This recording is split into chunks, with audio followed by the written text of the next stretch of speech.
Hello friends, welcome to Inside Bro. March 2022. I think Will ஸ்மித்தோட லைஃப்பில் வந்து மறக்க முடியாத மந்த் அண்ட் இயர். ஏன்னா அப்போ தான் வந்து அந்த ஆஸ்கார்ஸில் கிறிஸ் ராக்கை வந்து பொழையர்னு வச்சார். அதுக்கு அப்போ தான் வந்து பீக்கில் இருந்த வில் ஸ்மித்துக்கு வந்து டவுன் ஹில் ஸ்டார்ட் ஆச்சு.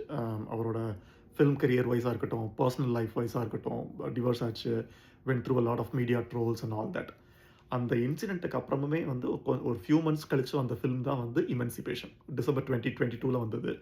அந்த இன்சிடென்ட்னாலேயே என்ன தெரில, மூவி வந்து அவ்வளோவா தேட்டர்ஸில் போகல. ஒரு 1 வீக்லேயே ஓடிடியில் ரிலீஸ் பண்ணிட்டாங்க. அண்ட் அந்த இன்சிடென்ட் மட்டும் நடக்காமல் இருந்திருந்தால் வில் ஸ்மித்துக்கு வந்து ப்ராபப்ளி இன்னொரு ஆஸ்கார் கூட வாங்கி கொடுத்துருக்க முடியும். அந்த அளவுக்கு பொட்டன்ஷியல் இருக்கிற மூவி. பியூட்டிஃபுல்லான film, direction by Antoine Fuqua and brilliant rendering and acting by the cast. Will ஸ்மித்தாக இருக்கட்டும், இல்லை பென் ஃபாஸ்டராக இருக்கட்டும், அவ்வளோ பியூட்டிஃபுல்லான ரெண்டரிங். இது வந்து it's a historical film, it's a true incident film ஆக்கியிருக்காங்க.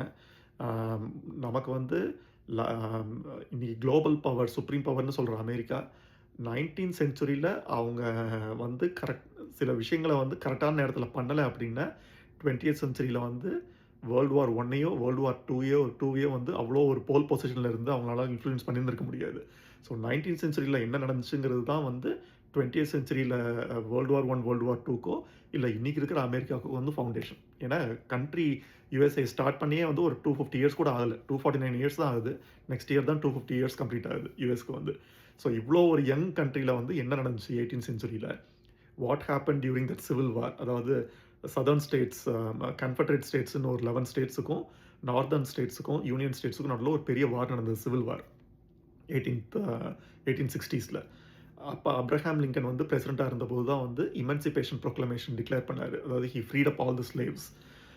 அந்த டயத்தில் கார்டன் அப்படின்னு ஒரு லூசியானா பிளான்டேஷனில் ஒர்க் பண்ண ஸ்லேவ் வந்து ஒரு African American slave, how did he escape and reach Lincoln's army in Baton Rouge அப்படிங்கிறத பற்றி ஒரு ரியல் ஸ்டோரியை தான் வந்து ஃபில்ம் ஆக்கியிருக்காங்க. உங்களுக்கு கார்டனோட பற்றி ஹிஸ்ட்ரி தெரியணுன்னா நீங்கள் வந்து கார்டன் இல்லாட்டி விப்ட் பீட்டர் ஆர் ஸ்கார்ச்ட் பேக் இந்த மாதிரிலாம் வந்து தேடினீங்கன்னா உங்களுக்கு வந்து அந்த லிங்கன் ஆர்மியை ஜாயின் பண்ணதுக்கப்புறம் அவர் மீடியாவுக்கு கொடுத்த ஃபோட்டோகிராஃப்ஸ் வந்து இன்றைக்கி வரைக்கும் வந்து it serves as a historical evidence to talk about the inhumanity and the brutality that went through during the slavery இல்லையா. ஸோ அந்த இன்றைக்கி வரைக்கும் அந்த பிக்சர்ஸ் வந்து அவ்வளோ ஒரு ஹிஸ்டாரிக்கல் எவிடன்ஸாக இருக்குது. இதை பற்றி நான் ஒரு டீட்டெயில்டு ரிவ்யூ போட்டிருக்கேன் நான், ஒரு 10-15 மினிட்ஸ் லாங். கண்டிப்பாக லிங்க்கு கொடுக்குறேன் நான். நீங்கள் உங்களுக்கு ஹிஸ்டரியில் இன்ட்ரெஸ்ட் இருந்துச்சுன்னா, உங்கள் கிட்ஸுக்கு ஹிஸ்ட்ரி இருந்துச்சுன்னா மஸ்ட் வாட்ச்.